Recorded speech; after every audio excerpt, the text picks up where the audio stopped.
Here are the some merits of partnership, and we will read about what are the merits of partnership.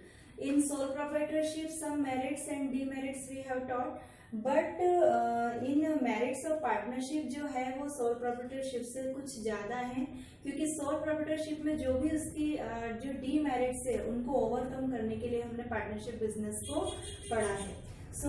इसमें जो merits है वो mostly जो characteristics हमने पढ़े थे, फीचर्स पढ़े थे, उसमें वो रिपीट होंगी, क्योंकि कैरेक्टरिस्टिक्स में जो जो पार्टनरशिप के बारे में बताया गया है मोस्टली वही सब मेरिट्स के रूप में ही है. और जैसे कि first one easy to form हमने कैरेक्टरिस्टिक्स में पढ़ा था. Formation, the Indian act partnership 1932 के अंतर्गत हमें एक पार्टनरशिप डिड के अकॉर्डिंग जो भी उसमें जो रूल और रेगुलेशन लिखे जाते हैं, जैसे what is the ratio of profit sharing, what is the capital they have invest, and what is the loss का रेशियो, ऐसा सब कुछ उसमें, मतलब फर्म का नाम, एड्रेस, पार्टनर्स के नेम, पार्टनर के एड्रेस, इस तरह से उसमें सारी चीजें लिखी रहती है. तो जो फॉर्मेशन है वो द इंडियन एक्ट पार्टनरशिप 1932 के अंतर्गत रजिस्ट्रेशन करवाना भी जरूरी है. लेकिन यहाँ पर जो मेरिट्स ऑफ पार्टनरशिप में क्या बताया गया है कि जो इजी टू फॉर्म पार्टनरशिप बनाना, पार्टनरशिप बिजनेस स्टार्ट करना बहुत इजी है, और जो पार्टनरशिप एक्ट है उसके अंतर्गत तो आपको रजिस्ट्रेशन करवाना भी कंपलसरी नहीं है. So first merit of partnership की क्या है? Easy to form. ये इजीली क्या हो जाती है? फॉर्म कर सकते हैं. Then second one, balanced decision making. Decision पर बैलेंस क्यों रहता है? ये बैलेंस वर्ड क्यों यूज किया गया डिसीजन मेकिंग के साथ? जैसे जब सोल प्रोप्राइटरशिप में जो भी डिसीजन लिया जाता है वो सेल्फ लेते हैं. अब वो खुद अपने डिसीजन ले रहा है, हो सकता है उसके डिसीजन कहीं रॉन्ग भी हो जाए तो पूरा बिजनेस क्या हो जाता है? लॉस सफर करता है. लेकिन यहाँ पर पार्टनर्स जो सभी अलग अलग इंटेलिजेंस है, अपनी अपनी जो फील्ड है उसमें वो क्लेवर है, इंटेलिजेंट है, तो वो क्या कर सकते हैं? अपने जो भी डिसीजन है सभी साथ में लेकर करेंगे तो एक डिसीजन पर बैलेंस बना रहता है. बहुत ही जल्दी किसी डिसीजन को क्विकली नहीं लेते हैं, पहले सोचते हैं, विचार करते हैं, उसके राइट और रॉन्ग जो कंडीशन है उसको देखा जाता है, उसके बाद डिसीजन लिया जाता है. So in this book, in partnership the partners can divide the work according to their skill. Partnership में क्या होता है कि जो पर्सन जिस स्किल में मास्टर होता है, परफेक्ट होता है, उसको उसी स्किल का काम दिया जाता है. ये हमारा ह्यूमन बीइंग का नेचर है कि आप जिस काम में परफेक्ट हैं उस काम को यदि आपको करने को दिया जाए, आप में वो स्किल है उस काम को करने की, तो आप उस काम को बहुत अच्छे से करेंगे. तो यहाँ पर क्या होता है कि पार्टनरशिप में जितने भी वर्क रहता है वो अपने अपने पार्टनर्स जो हैं उनको अपने स्किल के अकॉर्डिंग, उनको जिस फील्ड में ज़्यादा इंटरेस्ट है, जिसका वो अच्छे से कर सकते हैं. मान लीजिए कोई पार्टनर कंट्रोल अच्छे से कर लेता है, कोई पार्टनर मैनेजमेंट अच्छे देखता है, कोई पार्टनर टेक्नोलॉजी में बहुत फॉरवर्ड है, तो सबको अपने अपने स्किल के अकॉर्डिंग वर्क डिवाइज किया जाता है. तो वर्क डिवीजन हो जाता है. उससे क्या होता है? जो भी डिसीजन लिए जाते हैं बहुत ही अपनी अपनी फील्ड के अंतर्गत, मतलब वेल बैलेंस डिसीजन लिए जाते हैं. Then third one, large financial resources. यहाँ पर फाइनेंशियल रिसोर्सेज को लार्ज क्यों बोला है? जैसे सोल प्रोप्राइटरशिप में क्या होता है, एक ही पर्सन अपनी खुद की कैपिटल लेके आता है जो उसने इन्वेस्ट की हुई है, कुछ लोन लेता है, कुछ बैंक से लोन लेता है, कुछ फ्रेंड्स से लोन लेता है, और इस तरह से वो अपनी कैपिटल को या रिसोर्सेज को फाइनेंशियली मजबूत करता है बिजनेस में. लेकिन पार्टनर्स में क्या होता है? जितने पार्टनर्स होते हैं उतनी कैपिटल बिजनेस में आती है और बिजनेस एक लार्ज स्केल पर स्टैंड होता है. So in partnership firm all the partners contribute some amount of capital. Business में जितने भी पार्टनर्स आते हैं वो सब कुछ ना कुछ अमाउंट क्या करते हैं, वहाँ से अपने अपनी इन्वेस्ट की हुई लेकर आते हैं और बिजनेस में उसको लगाते हैं. And as a result the financial resource of partnership are larger than the sole proprietorship.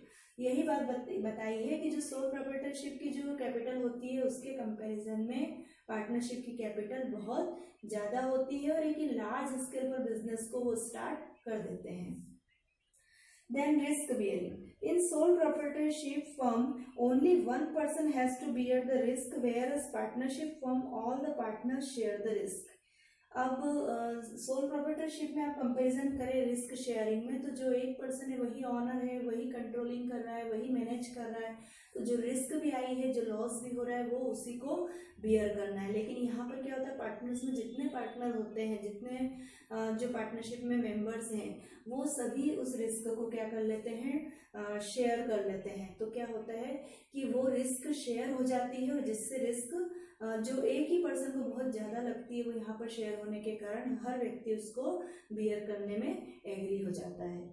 So then secrecy, the partnership firm is not required to publish its accounts. मतलब सोल प्रोप्राइटरशिप में भी यही होता है कि वो सीक्रेट रह पाते हैं, क्योंकि उसको पब्लिकली अपने जो अकाउंट्स है वो पब्लिश नहीं करने पड़ते। ऐसे पार्टनरशिप में भी क्या होता है, जितने पार्टनर्स होते हैं उनको ही पता होता है कि हमारे एक्चुअल में अकाउंट्स कितने हैं, और हमारे मतलब बिजनेस का प्रॉफिट कितना है, कितनी इनकम है। तो उससे जो उनके अकाउंट्स की जो सीक्रेट्स रहती है, या उनके जो बिजनेस की सीक्रेट रहती है, वो ओपन नहीं हो पाती है। So these are the merits of partnership. First one, easy to form. Partnership act के अंतर्गत ये बहुत ही इजी है पार्टनरशिप बिजनेस करना, और रजिस्ट्रेशन करवाना भी जरूरी नहीं। लेकिन किस एक्ट के कारण? पार्टनरशिप एक्ट के कारण। यदि आप 1932 द इंडियन एक्ट पार्टनरशिप 1932 को फॉलो करते हैं, तो उसमें तो बहुत कंपलसरी है रजिस्ट्रेशन करवाना। Second one, balance decision making. सभी पार्टनर्स मिलकर डिसीजन लेते हैं, तो डिसीजन पर एक बैलेंस बना रहता है, क्योंकि अपनी अपनी स्किल के अकॉर्डिंग उनको जो काम दिया जाता है उनके अकॉर्डिंग वो डिसीजन लेते हैं, तो वो ज़्यादा परफेक्ट होते हैं। Then larger financial resources. Partnership में बहुत ज़्यादा कैपिटल आती है सभी के थ्रू, तो ये लार्ज स्केल पर बिजनेस स्टार्ट करते हैं। रिस्क शेयरिंग, रिस्क एक सिंगल पर्सन ना उठाते हुए यहाँ पर डिस्ट्रीब्यूट हो जाती है, तो उससे वो रिस्क बहुत कम लगती है। और सीक्रेसी, मतलब ये सिर्फ पार्टनर्स को ही पता रहता है कि एक्चुअल में उनकी मतलब बिजनेस में कितनी इनकम हो रही है, क्या उनके अकाउंट्स की पोजीशन है, तो इससे पार्टनरशिप में सीक्रेसी बनी रहती है। सो now we have to start demerits of partnership. The partnership firm suffers some demerits of partnership, that is unlimited liability. Second one, limited resources, then conflicts, lack of continuity, lack of public confidence, and risk of mutual agency. So now we will read in full description. That first one, unlimited liability.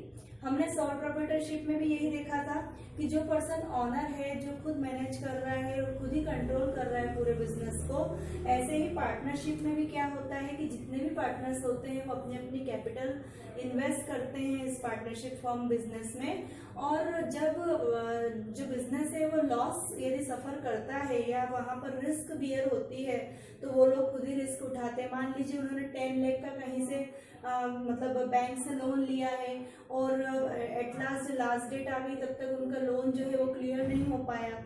तो अब ऐसे में क्या होगा कि जो जितना उनके पास जो बिजनेस इनकम है वो तो वो दे देंगे, बट उनको देने के बाद भी यदि पूरा बैंक का लोन क्लियर नहीं होता है, तो बैंक अपना डेब्ट क्लियर करने के लिए अब इनकी पर्सनल प्रॉपर्टी भी ले सकती है। तो कहने का मीनिंग ये है कि एज इट इज, जैसे सोल प्रोप्राइटरशिप में अनलिमिटेड लायबिलिटी उसकी डीमेरिट है, ऐसे यहाँ पर पार्टनरशिप में भी अनलिमिटेड लायबिलिटी उसकी डीमेरिट है, क्योंकि डेब्ट्स क्लियर करने के लिए उसको अपनी पर्सनल प्रॉपर्टी को भी सेल करना पड़ता है। सारे पार्टनर्स को जितना उनका कैपिटल का रेशियो है उतना ही उसके अकॉर्डिंग उनको लॉस को भी कंप्लीट करना पड़ता है। Then second one, limited resources. Limited resources, that is all the partners come with some capital. कुछ ना कुछ कैपिटल तो लेकर आते हैं, लेकिन पार्टनरशिप में जो एक मैक्सिमम और मिनिमम नंबर्स जो हमने फीचर्स में पढ़े थे कि मिनिमम नंबर 2 और मैक्सिमम नंबर 20, देन फिर जो 2013 में आया उसमें मिनिमम नंबर उन्होंने चेंज करे, मैक्सिमम नंबर चेंज करे। फिर 2014 में एट लास्ट उन्होंने बोला कि मिनिमम मेंबर 10 और मैक्सिमम 50 तक हो सकते हैं। तो अब यहाँ पर क्या होता है कि पार्टनर्स जो है वो बहुत ही मतलब एक काउंटिंग की जो होता है वो एक लार्ज स्केल पर बिजनेस स्टार्ट नहीं कर पाते, क्योंकि उनके मेंबर्स की संख्या कम होती है। तो सभी अपनी कैपिटल इन्वेस्ट करने के बाद भी एक लार्ज स्केल पर बिजनेस खड़ा नहीं हो पाता है। And they have to hear that there is restriction on number of partners. और इसका मेन कारण क्या है? पार्टनर्स के नंबर पर restriction. Then next one conflict. Conflict कैसे होता है? मतभेद। मतभेद कैसे होता है? जैसे all the partners come from अलग अलग प्लेस से आते हैं, वो सब अलग अलग सराउंडिंग एटमॉस्फेयर रहता है उनका, तो अब उनके जो बात करने का तरीका है, बोलने का तरीका है, और इवन उनके जो आपस में यदि कन्फ्लिक्ट हो जाते हैं किसी कारण से या किसी डिसीजन को लेकर, तो फिर वो बढ़ते जाते हैं और फिर आपसी का जो कन्फ्लिक्ट रहता है वो बिजनेस पर इफेक्ट करता है। And they have to given here that the partners in partnership firm come from different background। सबके बैकग्राउंड अलग अलग होते हैं, सब अलग अलग जगह से आते हैं, और बैकग्राउंड उनके बैकग्राउंड के साथ साथ उनकी फैमिलीज अलग अलग तरह की होती है, तो सबके नेचर अलग होने के कारण उनके जो एक विचार ओपिनियन मिलना चाहिए वो सेम नहीं हो पाते, उसके कारण उसका इफेक्ट बिजनेस पर पड़ता है। Lake of continuity. जैसे सोल प्रोप्राइटरशिप में हमने पढ़ा कि यदि सोल प्रोप्राइटरशिप की डेथ हो जाती है या उसको कोई डिसीज हो जाती है, या तो मान लीजिए उसको कहीं प्रोग्राम में जाना है, तो मतलब कुछ भी यदि जो कंटिन्यू नहीं कर पाता बिजनेस को, उसके कारण बिजनेस क्लोज हो जाता है। तो पार्टनरशिप में बिजनेस क्लोज कैसे होता है? The existence of partnership firms get affected by death, insolvent and incapacity of any one partner। मान लीजिए किसी पार्टनर की डेथ हो जाती है, इंसॉल्वेंट हो जाता है, या वो उसको बिजनेस को एक प्रॉपर तरीके से शेयरिंग नहीं कर पाता प्रॉफिट, तो even a partner can demand dissolution at the form of at that time. अब मान लीजिए उस पर्सन की डेथ हो गई है, जिस पार्टनर्स की डेथ हो गई है उसके कारण बिजनेस आगे नहीं चल पा रहा है, तो फिर ये पार्टनरशिप एक टाइम के बाद डिसॉल्व हो जाती है। Then next one lack of public confidence. Public confidence की लेक कमी कैसे होती है? क्योंकि ये पब्लिकली अपने अकाउंट्स पब्लिश नहीं करते, जिससे क्या होता है पब्लिक जो होती है वो इनमें पैसा लगाने से डरती है। इनका मतलब अकाउंट्स और एनुअल रिपोर्ट्स क्या होती है पार्टनरशिप की पब्लिश नहीं हो पाती है, इससे जो भी पब्लिक से डीलिंग करते हैं उस पर पब्लिक इन पर भरोसा नहीं कर पाती है। Next one risk of mutual agency. Contract sign होता है इनका एक पार्टनरशिप के अंतर्गत 3 इयर्स 5 इयर्स इस तरह से इनके कॉन्ट्रैक्ट साइन होते हैं। मान लीजिए उसमें से कोई पर्सन जो है वो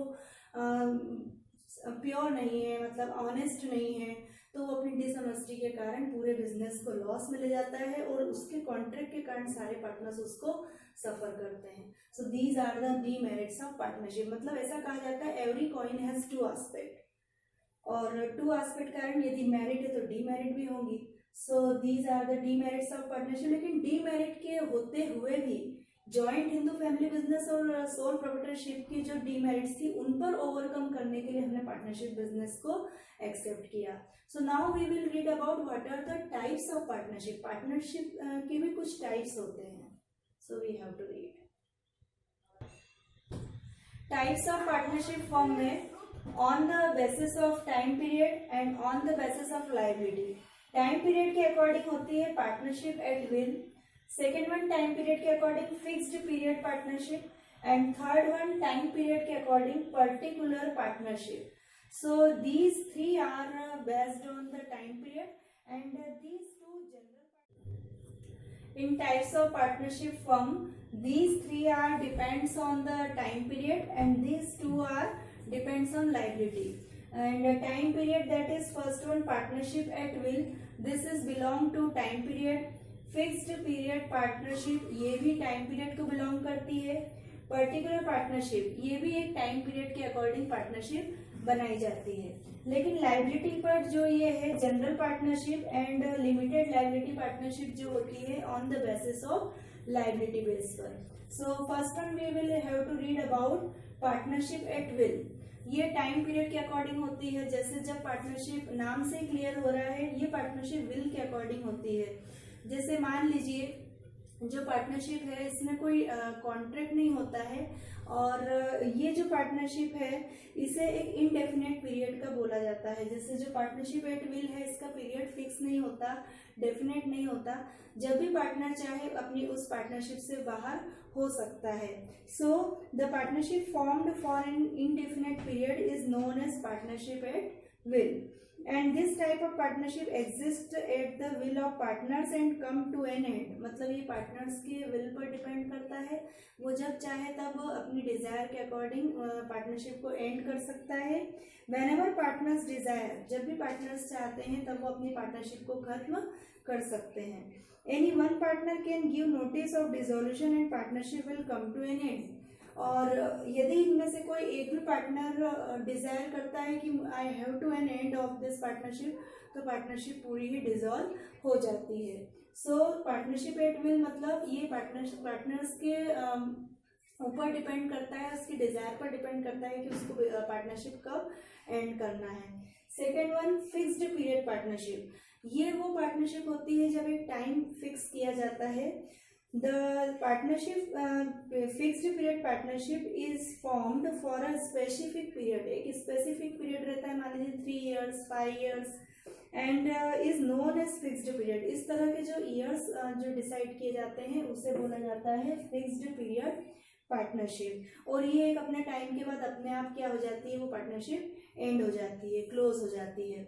then third one, particular partnership. Particular partnership बहुत ही ईजी होती है, ये इसको फॉर्म्ड किया जाता है to carry on a particular venture is known particular partnership. इसे कैरिड ऑन किया जाता है, वेंचर के अकॉर्डिंग कैरिड ऑन किया जाता है। एंड इसके हम एग्जांपल ले सकते हैं कि if 2 persons jointly get a contract for construction of a bridge, मान लीजिए 2 person है और उन्होंने पार्टनरशिप में किसी ब्रिज को कंस्ट्रक्शन करने का कॉन्ट्रैक्ट ले रखा है, और जब वो ब्रिज पूरा कंप्लीट हो जाता है तब उनकी पार्टनरशिप भी क्या हो जाती है, एंड हो जाती है। कहने का मीनिंग ये है कि जो पर्टिकुलर पार्टनरशिप होती है एक वेंचर के अकॉर्डिंग होता है, एक कॉन्ट्रैक्ट के अकॉर्डिंग होता है, और उस कॉन्ट्रैक्ट में जितने भी पार्टनर्स होते हैं यदि वो वर्क पूरा हो जाता है तो मतलब वो पार्टनरशिप सिर्फ उस काम को, उस टास्क को कंप्लीट करने के लिए की जाती है, और जब वो टास्क पूरा हो जाता है तब उनकी पार्टनरशिप एंड हो जाती है। So these 3 are depends on the period time, मतलब ये जो पार्टनरशिप एट विल है ये भी इनडेफिनेट पीरियड के लिए है। फिक्स्ड पीरियड जो है इसमें एक टाइम फिक्स रहता है।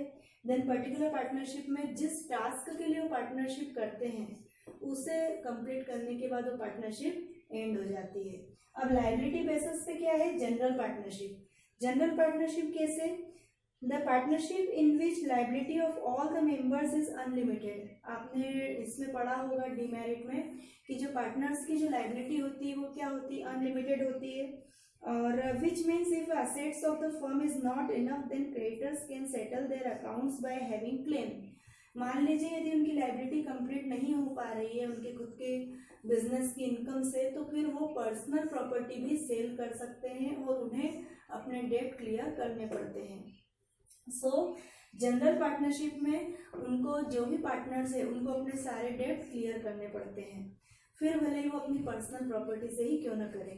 देन लिमिटेड लायबिलिटी पार्टनरशिप, इसमें क्या होता है, जस्ट अपोजिट। जैसे अभी हमने पढ़ा जनरल पार्टनरशिप में कि इसमें सारे पार्टनर्स की लायबिलिटी अनलिमिटेड होती है, और लिमिटेड जो पार्टनरशिप होती है लिमिटेड लायबिलिटी पार्टनरशिप, इसमें पार्टनर अपनी एक जो लायबिलिटी है वो लिमिटेड रखता है, मतलब जितना उसका रेशियो रहेगा उसके अकॉर्डिंग वो अपनी लायबिलिटी भी लिमिटेड रखता है। The partnership firm in which liability of all the partners except one partner is limited to the extent of their share, उसके शेयर के अकॉर्डिंग उसकी लायबिलिटी होती है। अब मान लीजिए यदि पार्टनरशिप लॉस सफर कर रहा है तो वो उसकी लिमिटेड लायबिलिटी तक ही उस जो लॉस है उसको सफर करेगा।